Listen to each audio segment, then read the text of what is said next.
আসসালামু আলাইকুম।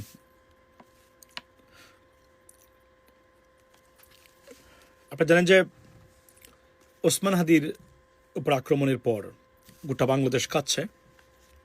ভিডিওর শুরুতেই আল্লাহর কাছে প্রার্থনা করি যেন উনি হাদিকে আমাদের মাঝে ফিরিয়ে দেন।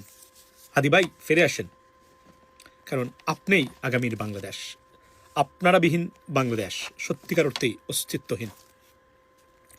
দুটি সংখ্যার কথা বলি যে আমি শুনলাম যে হাদির খুনি যারা আছে এদেরকে অ্যাক্টিভলি এদের মুভমেন্টে এবং এদেরকে হাইড করা এবং বাংলাদেশ থেকে বের করে নেওয়ার সরাসরি প্রত্যক্ষ পরোক্ষভাবে একটি বিদেশি দেশের পার্শ্ববর্তী দেশের মানে হাইকমিশন এবং গোয়েন্দারা সরাসরি কাজ করতেছে।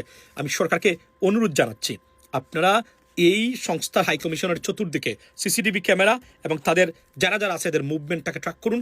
অত্যাধুনিক যত টেকনোলজি লাগে প্রয়োজনে তুরস্কের কাছে জিজ্ঞেস করে বা চীনের কাছে জিজ্ঞেস করে এই টেকনোলজিগুলা বাংলাদেশে নিয়ে আসুন, নিয়ে এসে এদেরকে ট্র্যাক করুন এবং এদের এই ভয়ঙ্কর অপরাধের সাথে কারা জড়িত, এই বাংলাদেশকে আহত করা বা নিহত করার প্রচেষ্টায় কারা জড়িত সরাসরি এদেরকে আইনের আওতায় আনা হোক। এটাই আমার আজকের এই ভিডিওর মূল মন্ত্র। আমি আবার বলছি, হাদির জন্য কাঁদছে বাংলাদেশ। আমরা সবাই বারাক্রান্ত, আমরা আমাদের হৃদয়টা ভেঙে গিয়েছে। I feel personally এবং all Bangladeshi feel heart broken right now, ladies and gentleman. So Hadi ফিরে আসুক।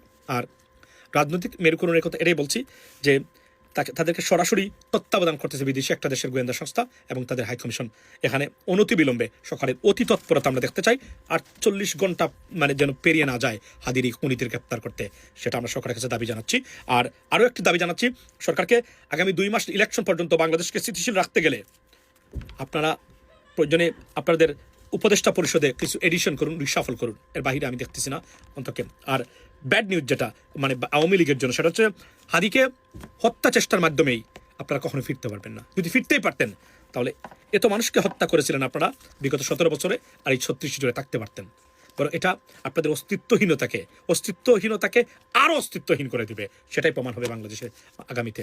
এবং শেখ হাসিনার এই ভুল সিদ্ধান্তই আওয়ামী লীগকে, বাংলাদেশের আওয়ামী লীগের যে দালাল যারা আছেন সোশ্যাল মিডিয়াতে এখন বা সাংবাদিকতার নামে বিভিন্ন মিডিয়াতে, তারা অস্তিত্বহীন করে দেওয়া হবে আইনের মাধ্যমে। That's what it is. ভালো থাকবেন। কথা হবে যাওয়ার আগে আবার বলি, হাদি ভাই ফিরে আসুন। সারা বাংলাদেশ অপেক্ষা করতেছে আপনার জন্য।